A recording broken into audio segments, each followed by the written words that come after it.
How long has it been since you heard about Christopher's case? 20, 30 years anyway. A long time. A long time.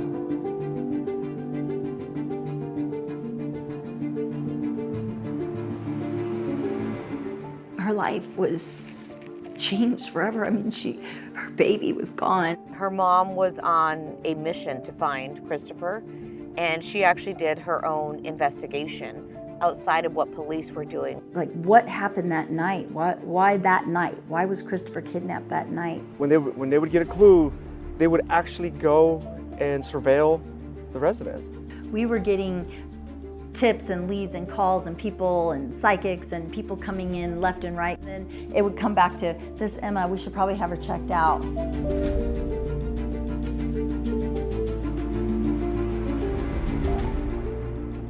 Emma was not my parents' immediate prime suspect at all, or a person of interest after he was taken. My mom, we didn't know anything about her. My mom didn't know anything about her. The affair surfaced the day after their son went missing, was abducted.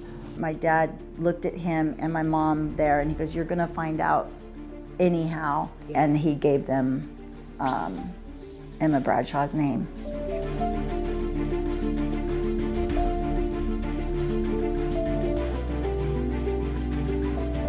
That night was the first night that he is like at the house and then decides to spend the night. So, but they were reconciling. Did you testify in court when you did? Yeah. Okay. Yeah, the judge asked, took me and swore me in. The night of Christopher's disappearance, based off of the investigative information, that woman called my dad's house where my brother was living. She spoke with my brother on the phone, and up until midnight, asking where my dad was. Take you back to when he disappeared. I don't know if you remember, but you mentioned when we were just talking a moment ago that you were staying at the house that she was at too? Yeah, she lived in I don't remember if it was a fourplex or a duplex. And do you remember if you were living in the house with her, in the basement? Where was your bedroom? I don't think I had a bedroom. Then somebody lied. It gave me your contact information to reach out to you to get a copy of the interview that you conducted with Robert Manzanera. All right, you ready to do this? Yeah, let's go turn this video in.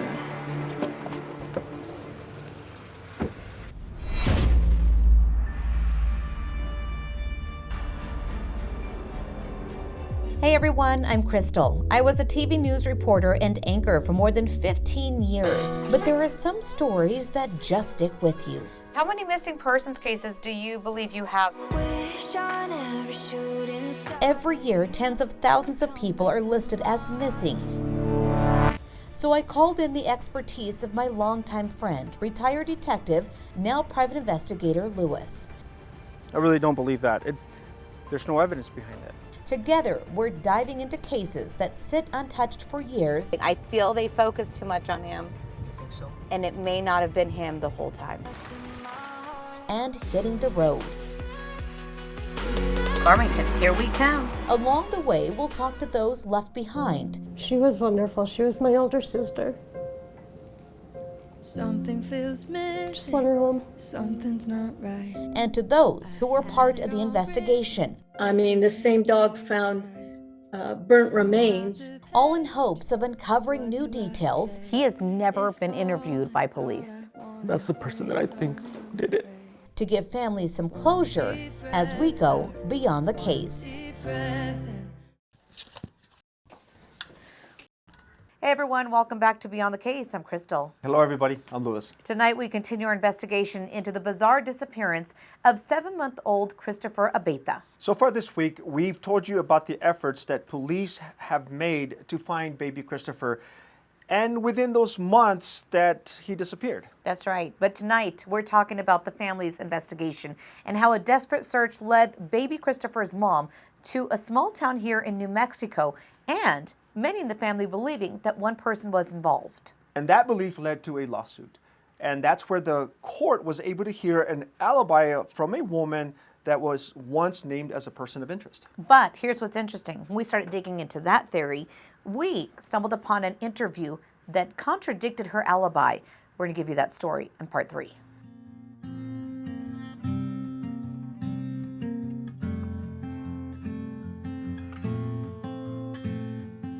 her mom was on a mission to find Christopher, and she actually did her own investigation outside of what police were doing. Talking about doing an internal investigation from the family, when they would get a clue, they would actually go and surveil the residence. Right. Sometimes go in pretending that they were a delivery driver or interested in purchasing a home, depending on the tip that they received. Right. My first recollection of even doing anything on Christopher's case was within the first week.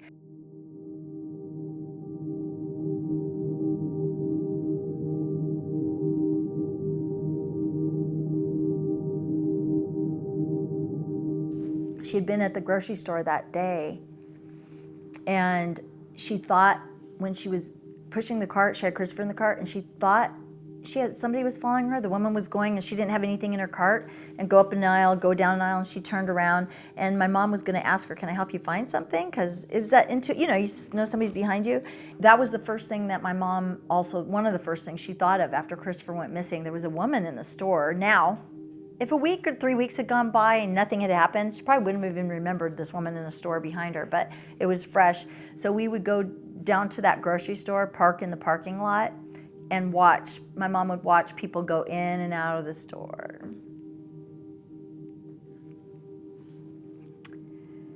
God, so desperate. You as a parent, you would be. You would do anything, but not, you had nothing but like, hey, maybe this, if I could see this woman that was behind me, because I think that could be something, anything that could be something, maybe.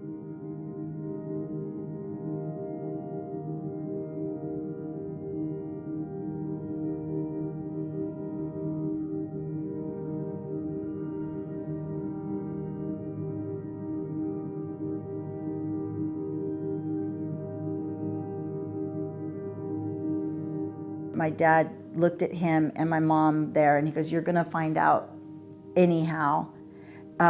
There's a woman that I had a thing with," and he gave them Emma Bradshaw's name. What was your mom's reaction when he told her, "You're gonna know about this"? So my mom said that she wasn't surprised because she assumed, that's why they were separated. She assumed it. She had seen the lipstick, but she got confirmation. That was the first time she heard the woman's name. And she said that in that moment, her baby's missing. And she's like, "My baby's missing." Like, I kind of already probably knew that this was good, but my baby's missing. Like, there's levels of, well, I'll deal with that, but my baby's missing. She started to surface more and more, Emma. I think the conversation about her started to surface, that Emma was not my parents' immediate prime suspect at all, or a person of interest after he was taken. My mom, we didn't know anything about her. My mom didn't know anything about her. We were getting tips and leads and calls and people and psychics and people coming in left and right going, "I think I saw him at the store, and we were going, everybody was, just going different directions. And then it would come back to, "This Emma, we should probably have her checked out."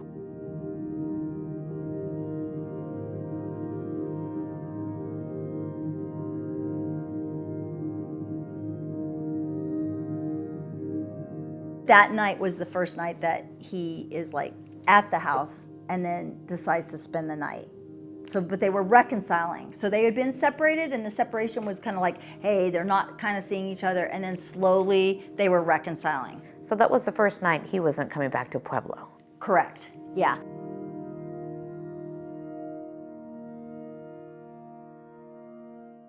The night of Christopher's disappearance, based off of the investigative information, that woman called my dad's house where my brother was living. She spoke with my brother on the phone, and up until midnight, asking where my dad was.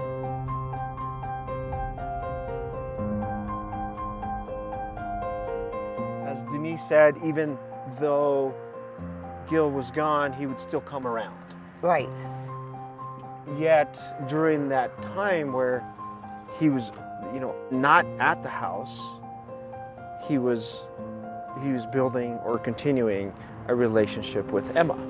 For whatever reason, he came back. And that is the night that Christopher disappeared.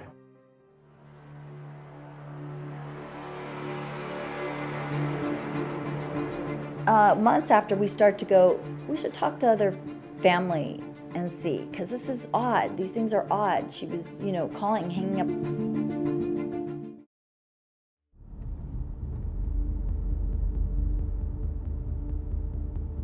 She has compiled a lot pertaining to That's her. only a fraction. This is only a fraction of what she was able to give us. Right. She was very, very methodical when it came to emails, texts, social media postings. Very, very methodical. We're looking at not just Emma, we're looking at other things. We're not forming a view that it's just this right here. We're investigating. When something came in, a lead, boom, drop that, go to this, right? But months after, we start to go, we should talk to other family and see, because this is odd. You mentioned that you guys are getting a lot of phone calls, but they would hang up. Yeah. Tell me when it started, and how did you determine it was Emma, and when did it end? So the phone calls started months. I can't give you a definitive time because it went on for a long time. But they would come in at about 10 o'clock every day, about the same time, and it would just be literally hello and a hang-up call. And then the day Christopher was kidnapped, which was a weekday, we didn't get that hang-up call. And then we didn't get any hang-up calls. And then fast forward to, I believe it was, Christopher was taken in July, and fast forward to like March, it was months. We get hang-up calls again. Same thing, same exact pattern. So we, of course, immediately call the police and ask for a tracer to be put on the phone. And at that time, it was an apparatus on the home phone, and they stick it on. And you also had to be on the phone so many seconds in order to get the call traced. Well, the caller, we kept asking the police, they're coming, are you getting them? Nope, they're not on the phone long enough. So that's when my mom got a friend of hers to bring her son over to the house around the same time. And I think they had to do it a couple times. And so that whoever was calling would be thrown off by the voice on the phone. And it worked. The phone call, it was a male voice, he answered it, and there was hesitation, and then it hung up. And that was enough to trace the call. And it was traced to Emma's place of work. Detective Hilty came back, I think Jones was with him too, and he came back to my mom and dad and he said, yeah, it was traced to her.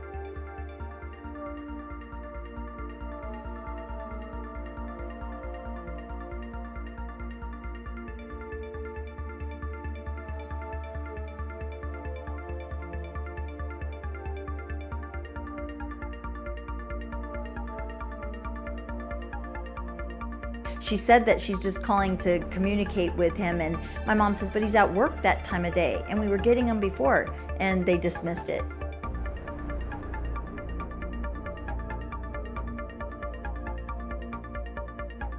All of the information I'm giving to you was not, we didn't know this, that, and the other. It was over a lot of time that you start to go, oh, we are starting to know.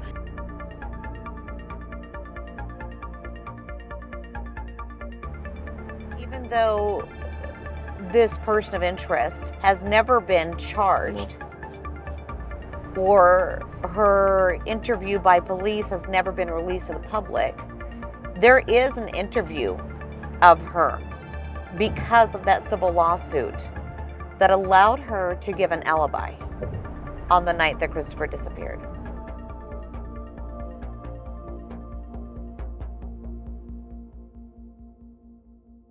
She made a statement in the civil lawsuit stating that she was home with her son and with her brother, who was an adult. Right. The brother in the statement says he was there, but he went to bed around midnight, right? Right. But his bed was in the basement. Yes. Both of them saying that she woke him up, that she was his alarm clock. Well, thank you for talking with us. Well, not a problem. Like I say, I ain't got nothing to hide.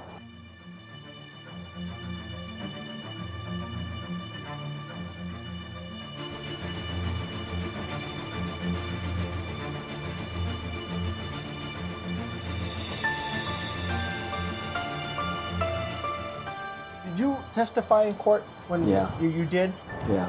Okay. Yeah, the judge asked, took me and swore me in, and I had to get one of my doctors from the VA to approve me to testify. I take you back to when he disappeared. I don't know if you remember, but you mentioned when we were just talking to you a moment ago that you were staying at the house that she was at too? Yeah, she lived in I don't remember if it was a fourplex or a duplex. And do you remember if you were living in the house with her, in the basement? Where was your bedroom? I don't think I had a bedroom. I think I stayed on the couch. Was there a basement in that house? I don't remember.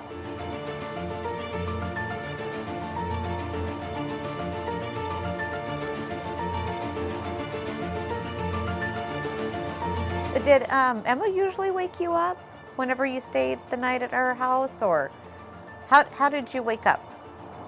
Just on my own, I guess. Okay. Did you have like your own alarm clock? Because you said Probably you're sitting on the just couch. myself as an alarm clock, Yeah. So she never woke you up? That wasn't like a No. routine thing? No.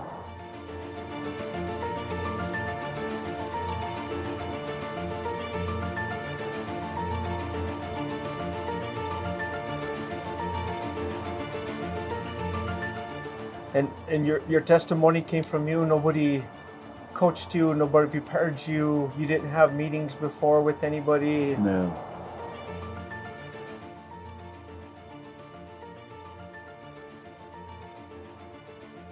And she was saying that he was in the basement that night. He's claiming he was on the couch. In addition to that, we asked a very crucial question. Did Emma typically wake you up? That's right. He said no. He said no.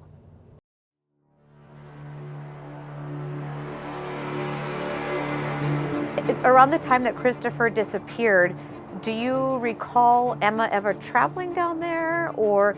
Not unless, I don't think she even knows the way over there anymore.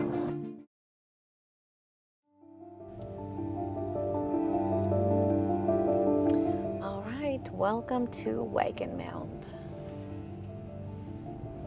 Take me to Wagon Mound. You mentioned that there was some sort of New Mexico connection, but it wasn't law enforcement that went down there, it was your mom. So tell me, what had her decide that she needed to go to New Mexico?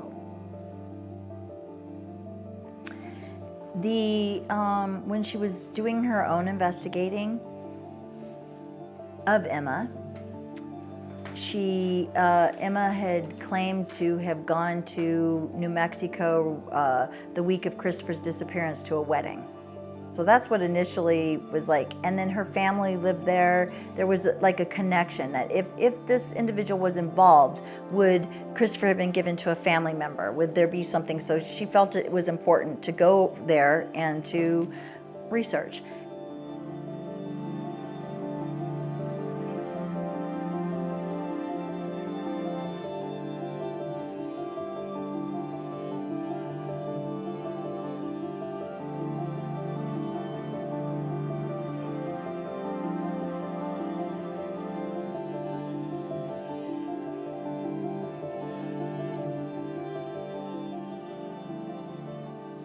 So according to Google Maps, it's an hour and 16 minutes from here that way, going towards Antonito.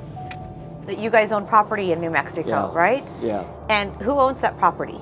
Me, my sister, and cousin of ours. Okay. It used to be my grandma's and uncle's. You guys inherited it. Yeah. Yeah. Around the time that Christopher disappeared, do you recall Emma ever traveling down there, or? Not unless, I don't think she even knows the way over there anymore. That was not around the time Christopher disappeared. That was after. After, yes. And that was several years after. Yeah, it was years after. So it wasn't as if we're talking about 40 years ago. No, where somebody no. could be like, I don't remember. No, because if that's what was in the transcripts and that's what was the testimony, then somebody lied. Gave me your contact information to reach out to you to get a copy of the interview that you conducted with Robert Manzanera. All right, you ready to All do right. this? Yeah, let's go turn this video in.